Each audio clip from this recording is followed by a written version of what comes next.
Assalamualaikum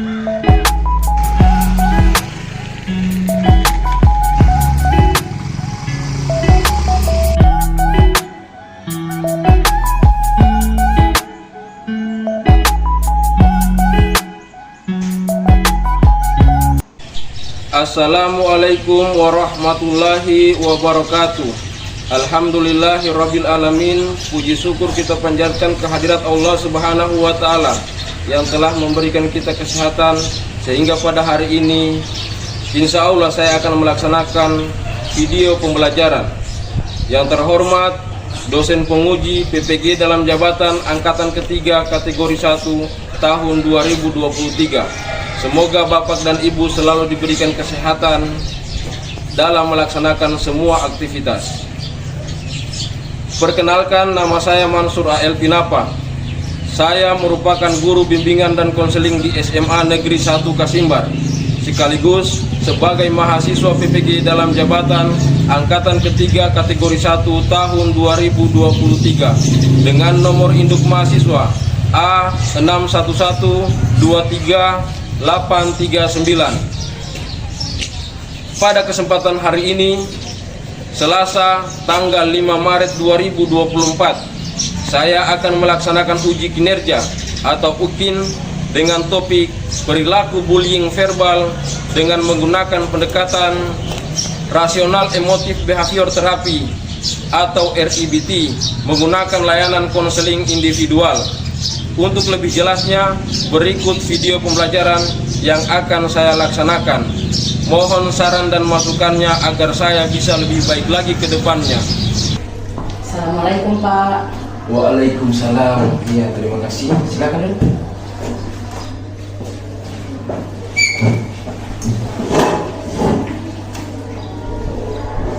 Ya, jadi sekali lagi terima kasih kepada Nak Radit sudah bersedia memenuhi undangan Bapak untuk hadir di ruang bimbingan konseling yang sederhana ini. Bagaimana kabarnya hari ini? Alhamdulillah baik Pak. Terima kasih. Jadi bagaimana dengan ujiannya? Sudah berjalan selama 2 hari ya? Iya, Pak. Ujian semester 2. Mudah-mudahan hasilnya baik, bagus untuk bisa memenuhi syarat Radit untuk bisa naik ke kelas 11-12. Mudah-mudahan tidak ada kendala selama ujian.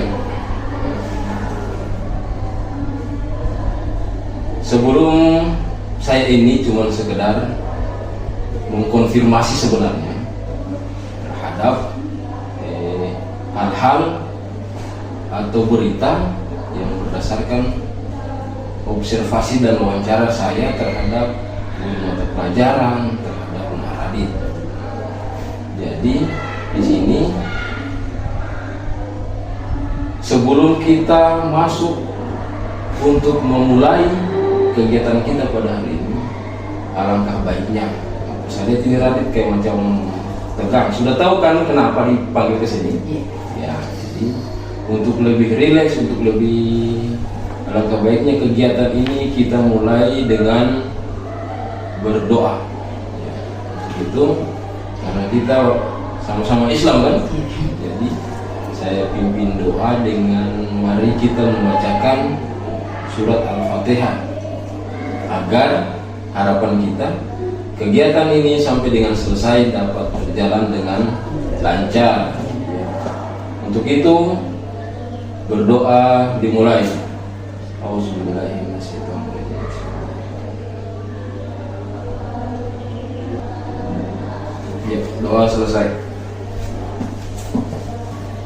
Jadi di sini pelaksanaan konseling ini yang harus kita tempuh ini selama 1 jam pelajaran.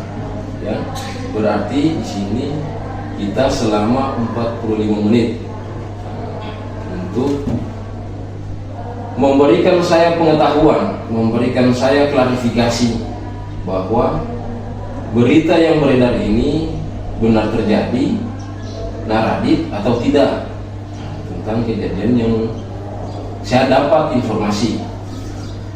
Untuk itu saya harapkan di dalam bimbingan konseling juga, jadi ada beberapa tahapan yang harus kita lalui bersama. Ini guru BK, ada beberapa asas yang harus kita sepakati. Yang pertama itu asas kerahasiaan. Jadi nak di sini tidak usah ragu, tidak usah khawatir, tidak usah pikirannya kemana-mana. Jangan nanti ketika saya bercerita nanti kok langsung bocorkan saya punya masalah ini ke teman-teman saya jadi malu. Itu tuntutan kami. Maka di dalam asas kerahasiaan itu, apa yang Nak Radit kemukakan dengan Bapak, kemudian apa yang Bapak sampaikan ke Nak Radit hanya berakhir di sini. Tidak ada orang lain yang tahu, dan itu kita pegang bersama. Dan itu sudah menjadi asasnya bimbingan dan konseling. Nah, kemudian asas kedua itu yang namanya ada asas kesukarelaan. Contoh kayak tadi, Radit datang dengan sendirinya tanpa ada paksaan dari pihak manapun untuk didorong untuk masuk ke ruang BK. Berarti Radit di sini tujuannya untuk datang secara sukarela, untuk dibantu untuk keluar dari permasalahannya. Sama mudah-mudahan di sini bukan saya sebagai guru BK tidak memberikan solusi, karena bisa jadi solusi yang saya berikan mungkin tidak sependapat dengan Nak Radit punya pilihan. Jadi di sini kita bersama-sama saling bertukar pikiran bagaimana caranya. Nak Radit sendirilah yang berusaha untuk membuka pemahaman, mencari wawasan bahwa ini yang harus saya lakukan untuk mengatasi saya punya persoalan. Di situ, jadi tidak ada paksaan. Jadi asas kesukarelaan itu saya harapkan bisa kita jaga bersama, kita pegang dalam kegiatan bimbingan dan konseling ini. Kemudian ada juga yang namanya asas keterbukaan. Salah satu kunci suksesnya siswa atau konselor dalam mengatasi permasalahannya untuk datang ke guru BK, asas keterbukaan ini penting. Bagaimana caranya kita menemukan suatu solusi dari permasalahan kalau yang Nak Radit ceritakan itu ada yang Nak Radit sembunyikan.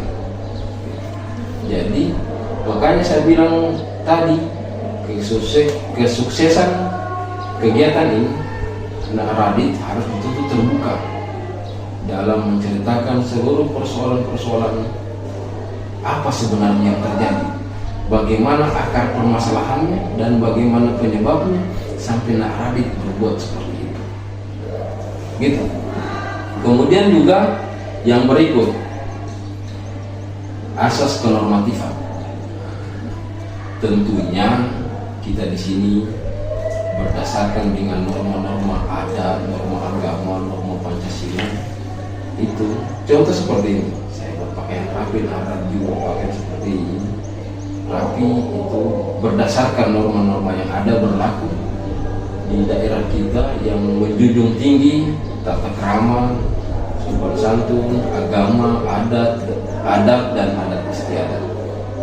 Jadi dasarnya guru BK itu bukan untuk berpukul menghukum, tidak, tapi ruang untuk siswa untuk mencari jalan keluar dari persoalan-persoalan yang terjadi di sekolah. Kemudian yang kedua, asas keterbukaan. Kemudian ketiga, asas kesukarelaan. Kemudian keempat, asas kenormatifan. Jadi keempat asas ini saya harapkan bisa kita jalani bersama agar supaya Nak Radit bisa mampu keluar mengatasi permasalahannya. Saya juga bangga sebagai guru BK berhasil membantu Nak Radit untuk bisa mengatasi persoalan-persoalan yang terjadi yang selama ini Nak Radit anggap sebagai seperti apa ya, kayak macam sudah tertanam di hatinya, di pikiran Nak Radit. bahwa ini yang saya lakukan ini tidak ada persoalan, tidak ada masalah, biasa-biasa saja. Setelah itu, sebelum kita masuk ke tahap selanjutnya, apa saya lihat ini Radit kayak macam tegang, macam ada rasa takut. Bagaimana kalau kita buat permainan? Guys, ini permainan teknik pernafasan supaya tubuh kita rileks. Oke, kita berdiri dulu. Di sini, ya, tarik napas panjang-panjang dari tampung panjang, kemudian keluar di mulut. Ya, satu kali lagi, buang di mulut, kemudian tarik napas di hidung sih. Kemudian renggangkan semua tubuh, kasih renggang, kasih santai, kasih rileks, jangan tegang. Sudah? Sudah. Ya.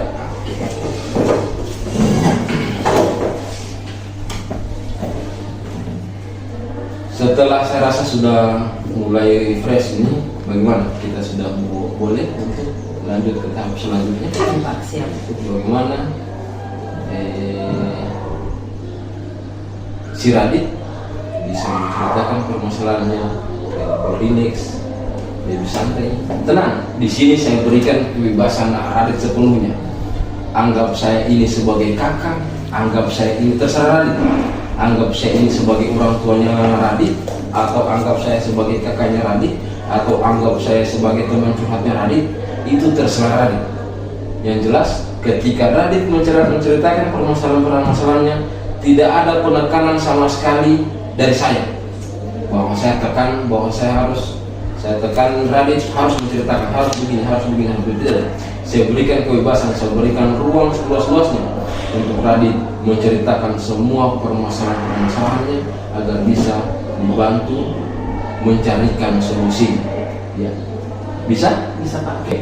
Jadi saya rasa di sini saya berikan kebebasan untuk Radit menceritakan permasalahannya dari awal. Pokoknya semua penyebabnya. Karena di sini Radit berdasarkan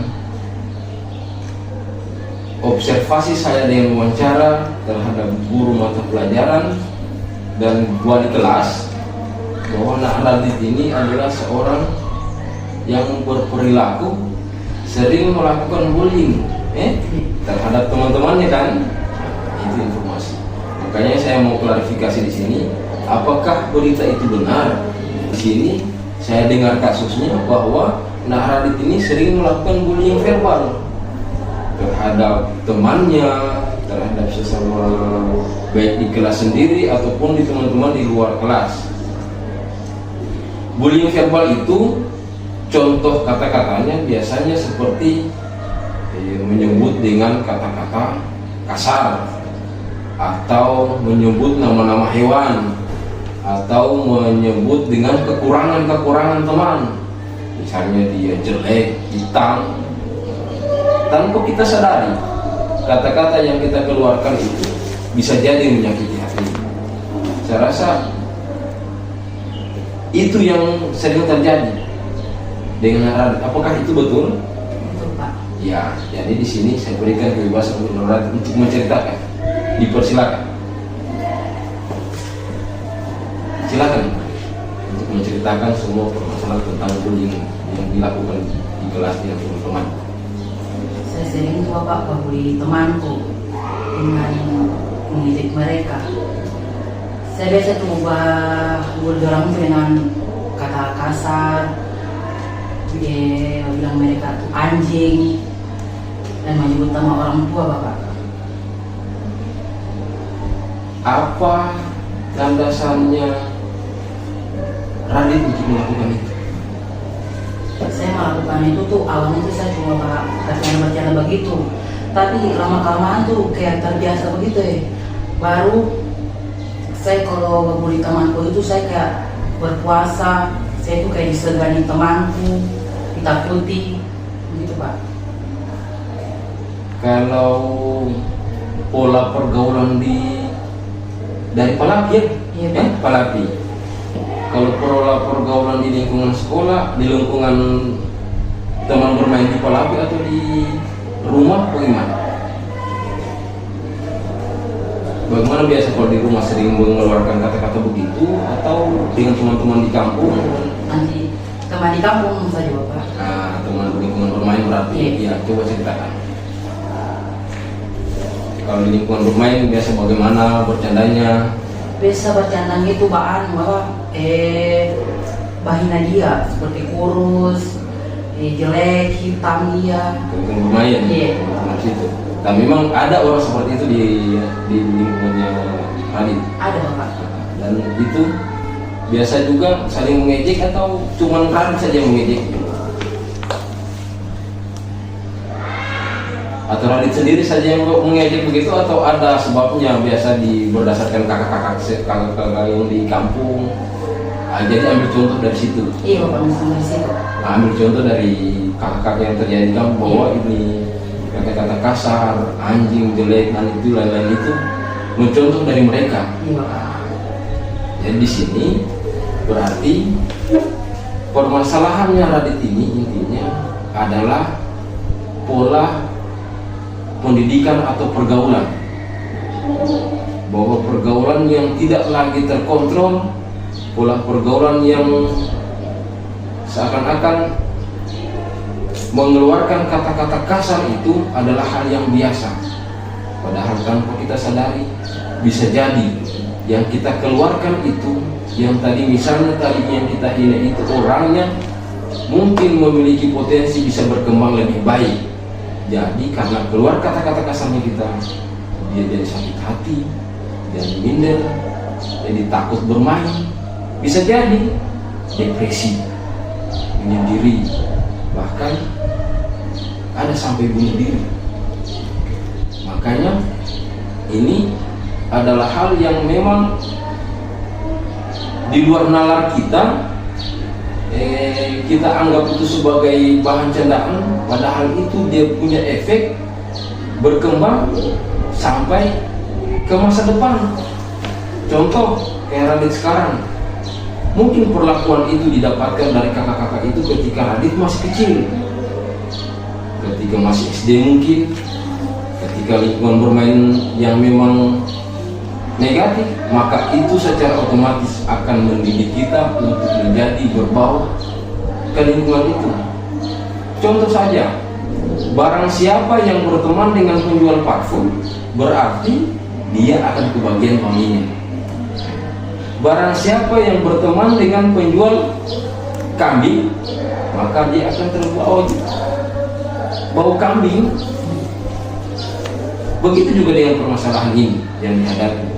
Ketika kita meningkatkan pergaulan dengan teman sesama pembuli, maka secara otomatis kita punya karakter, kita punya kebiasaan akan terdidik seperti itu juga, dan akan terbawa-bawa sampai sekarang ini. Jadi di sini berarti saya hanya memberikan satu, bahwa faktor ini yang harus Radit hindari dalam hal perilaku bullying verbal ini, yang memang dia punya dampaknya luar biasa. Itu akan berpengaruh dengan masa depan, itu akan berpengaruh dengan prestasi, itu akan berpengaruh dengan kebiasaan-kebiasaan kita. Untuk saya misalnya, saya pelaku pembuli, ketika bagaimana saya rasakan saya di posisi, kira-kira bagaimana perasaan Radit? Ada di posisi, misalnya saya pembuli, yang saya bully itu Radit, kira-kira bagaimana perasaannya tadi? Ya jelas saya marah Pak, dan sakit hati. Itu Radit tahu. Berarti begitu juga yang sering dibully sama Radit, berarti dia akan marah, sakit hati. Kadang biasa sering terjadi ketika dia tidak mampu marah, dia simpan dalam hatinya, dan itu dampaknya besar, Iya Bapak. akan berpengaruh dengan potensinya, akan berpengaruh dengan dia punya peningkatan kecerdasan mungkin. Bisa jadi karena faktor itu dia tidak berhasil dalam, misalnya kalau dia sekolah, secara tidak langsung bahwa kitalah sebagai aktor utama di dalam kegagalannya, bahwa Raditlah yang menjadi pelaku utama. Apalagi yang saya dengar Radit itu juga sering memanggil nama orang tua. Iya, Bapak. Ya, Iya. betul. Betul, Bapak. Apakah itu betul? Betul, Bapak. Itu biasanya ada orang yang sepakat, apalagi nama orang tua kalau sedang itu termasuk kayak macam harga diri. Ketika saya disebut-sebut nama bapakku, sementara saya ini seorang anak, saya puja bapakku, saya puja, saya anggap pahlawan. Tapi ketika ada orang lain meledek dengan menyebut-nyebut nama orang tua, seakan-akan orang tua itu rendah di matanya, maka saya sangat marah. Bahkan begitu juga ketika Radit ada di posisi itu. Jadi di sini saya hanya memberikan satu keyakinan. Ya. Saya harapkan Radit mampu membina kembali sebelum dampaknya terlalu jauh. Sebelum dampaknya ini terlalu jauh, Radit harus mampu kembali ke titik nol. Maksudnya apa? Berarti dihapuskan segala jejak hitam tentang bullying verbal dari kehidupan Radit. Bahwa Radit masih ada potensi lain yang harus Radit kembangkan. Apalagi sekarang di kelas 11. Mungkin Radit bercita-cita ingin jadi dokter, polisi dan lain sebagainya, tanpa harus menjadi petindak pembuli terhadap teman-teman. Ini pembuli ada beberapa, bahkan dampaknya sampai dengan kekerasan, baik kekerasan fisik, kekerasan seksual, itu masuk dalam kategori bullying. Itu bullying non verbal. Karena ini masih bullying verbal, masih semata kata-kata mengejek, berarti di sini dituntut Radit supaya menciptakan kembali hubungan pertemanan terhadap teman-teman yang sering dibullying sama Radit tadi. Jadi di sini saya hanya untuk memberikan satu semacam dorongan, motivasi agar Radit mampu kembali melihat ke diri. Sudah sempurnakah saya ketika saya mengejeknya? Sudah lebihkah saya ketika saya menyudutkannya? Sudah mampukah saya ketika saya mengkerdilkannya atau mengecilkannya? Jadi di sini Radit bagaimana melihat kayak macam saya ini siapa loh? Saya ini siapa? Saya ini bukan Tuhan. Saya ini hanya orang biasa yang belajar, dan saya ini bagaimana ya menyampaikannya? Makanya kebanyakan melihat ke diri. Itu saja harapan Bapak. Di sini saya akan memperlihatkan suatu poster atau semacam media gambar bagaimana perilaku bullying itu, bagaimana dampaknya, dan apa sanksi-sanksi yang terhadap pelaku-pelaku bullying tadi. Jadi ini semacam tindakan kekerasan yang sifatnya sangat berdampak pada psikologis seseorang. Kementerian Pendidikan pada saat ini sangat memprogramkan untuk menghilangkan perilaku bullying di lingkungan sekolah. Saya rasa bisa Nak Radit baca barangkali diperkeras supaya Nak Radit paham apa yang terdapat di Dampak bullying Bapak. ya. Mulai dari sini. Bullying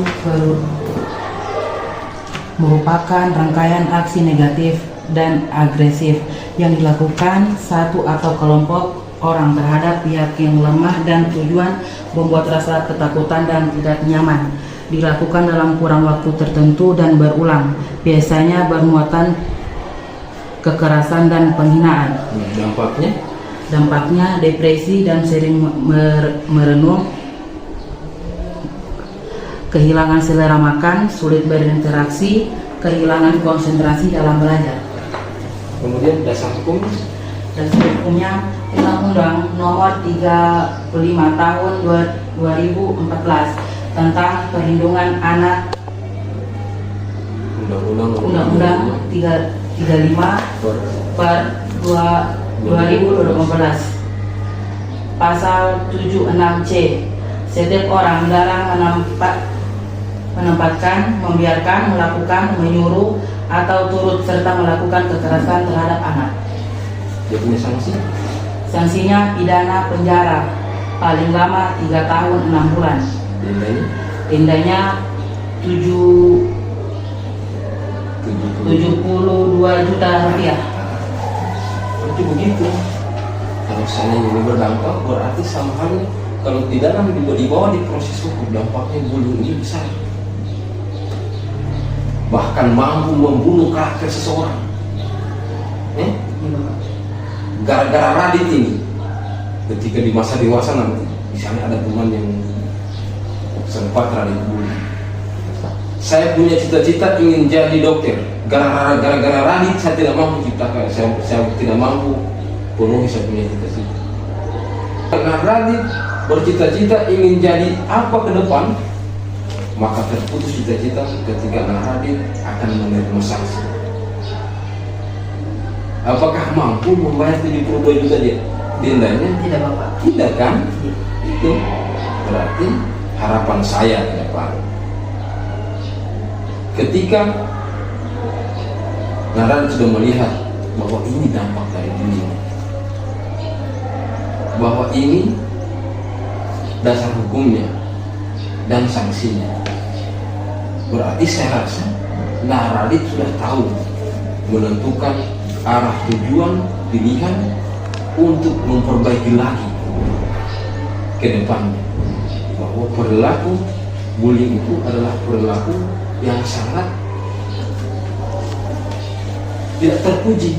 Jadi saya harap di sini mampu kita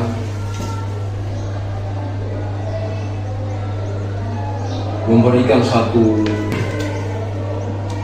bahasanya seperti ini, kata simpelnya saja. Radit bercita-cita dia Perawat. Tujuan Radit yang sebenarnya itu saja difokuskan. Saya ingin jadi perawat di bidang kesehatan. Tujuan saya ingin jadi perawat, saya ingin menjaga keluarga-keluarga saya yang mungkin berekonomi lemah, yang tidak mampu membiayai biaya rumah sakit yang sangat luar biasa mahalnya di zaman sekarang. Apalagi ditambah lagi kalau seandainya keluarga kita yang tidak ditanggung oleh BPJS. Berarti ketika saya memenuhi saya punya cita-cita, mampu meraih saya punya harapan, saya adalah orang yang pertama yang bisa membantu keluarga saya tanpa harus melalui uang.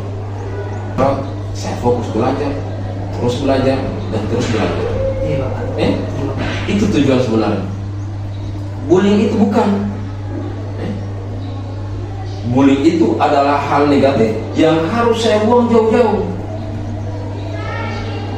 Oke lah, bercanda. Biasanya dalam hal remaja saya paham juga bahwa remaja itu adalah ada dibilang lagunya Roma Irama itu darah muda, darahnya remaja, darah panas. Jadi di situ dituntut Radit untuk pakai kendali agar supaya Radit mampu berkonsentrasi untuk itu. Saya ingin Radit mengisi satu lembar kerja serta ini supaya bisa Radit jawab ini sesuai dengan apa yang Radit rencanakan. Boleh?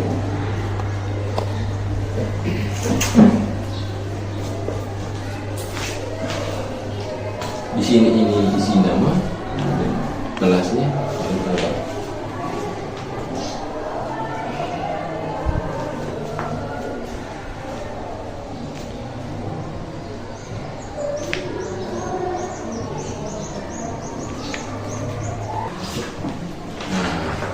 Jadi setelah saya minta Radit sendiri yang baca, apa sudah Radit jawab di sini?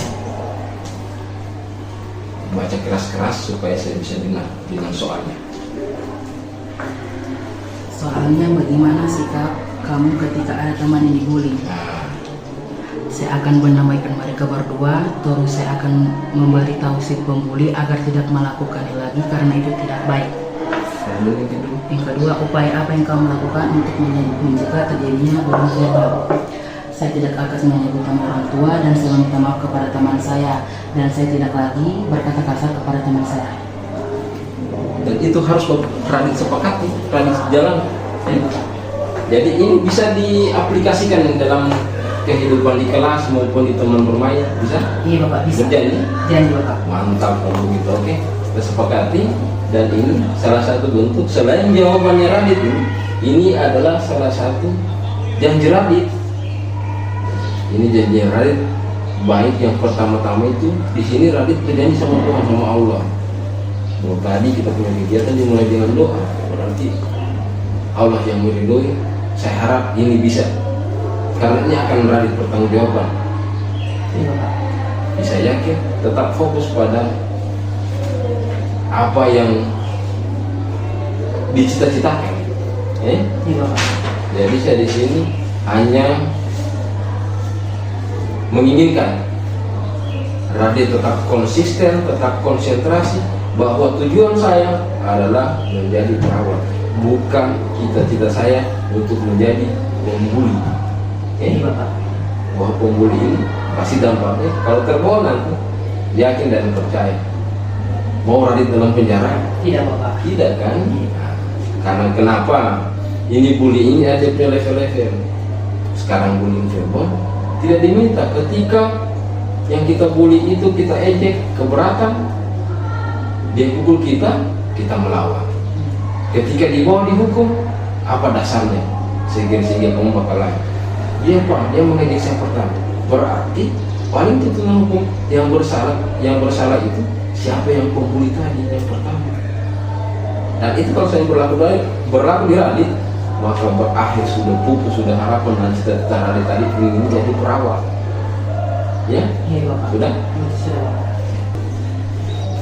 Oke, tadi setelah Radit sudah mengisi lembar kerja di sini, kita simpulkan saja bahwa kegiatan kita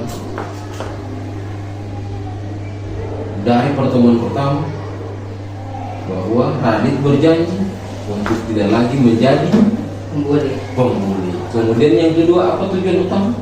Ingin jadi perawat. Jadi dengan perjanjian juga mengisi LKPD, dengan tadi Radit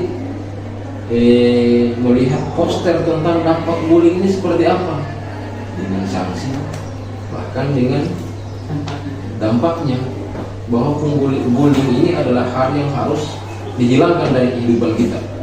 Saya harap bisa itu. Kemudian saya cuma sekedar mengevaluasi, memberikan dorongan atau motivasi kepada Radit untuk tetap konsisten dalam hal ini. Sebelum kita akhiri kegiatan ini, saya ingin memberikan satu lagi yang harus ini evaluasi hasil yang harus dijawab secara jujur oleh Radit.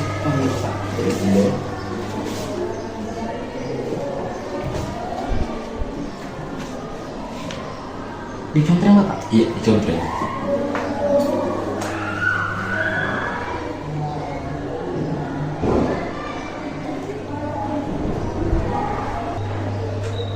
Sudah Bapak. Ya sudah. Oke. Jadi setelah ini jadi bahan evaluasi saya. Iya Bapak. Selanjutnya saya kembali lagi saya sangat mengucapkan terima kasih. Iya, Bapak. Sama-sama Pak. Nah, Radit sudah mau datang secara sukarela. Nah, Radit sudah terbuka mengemukakan persoalan yang selama ini menjadi beban sebenarnya untuk Radit lebih, sehingga perilaku bullying itu seakan-akan tertanam di dalam diri Radit bahwa itu hanya canda. Iya Bapak. Sekali lagi, stop bullying. Hilangkan dari kehidupan kita bahwa bullying ini sangatlah perlakuan negatif. Untuk itu saya rasa dengan datangnya Radit ke sini sampai keluar dari ruang bimbingan konseling ini, berarti itu perilaku bullying itu sudah tak singgah di sini. Ketika Radit melangkah keluar dari ruang BK ini, tidak ada lagi namanya bullying di pikiran saya, di diri saya maupun di hati saya. Iya Bapak. Iya. Dihilangkan semua itu, bahwa saya fokus mengejar cita-cita saya ingin menjadi perawat di bidang kesehatan. Nah, saya rasa sudah selesai pertemuan kita. Kalau seandainya ini tetap saya akan melakukan pemantauan Radit di kehidupan selanjutnya di kelas ataupun di, siapa tahu Radit lupa, siapa tahu hilaf, bisa jadi ejekan itu akan keluar, maka Radit boleh datang lagi. Pak, saya biasa begini, saya lupa begini, saya minta tolong diberikan saya arahan sedikit lagi. Siap, kita bisa menentukan untuk pertemuan selanjutnya. Untuk itu, sebelum kita akhiri kegiatan konseling kita pada kesempatan kali ini, mari kita berdoa kepada Allah, berharap agar supaya yang kita jalani ini mendapatkan berkah dan ridhonya. Untuk itu mari sekali lagi kita membacakan surat Al-Fatihah untuk berterima kasih kepada Allah, kegiatan kita berjalan dengan lancar. Berdoa dimulai.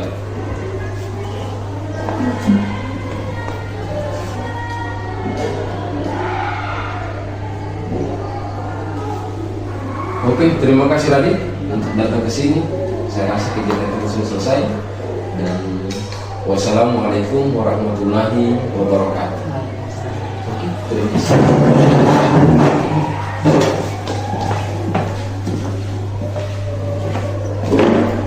Mohon maaf bila ada kekurangan. Wassalamualaikum warahmatullahi wabarakatuh.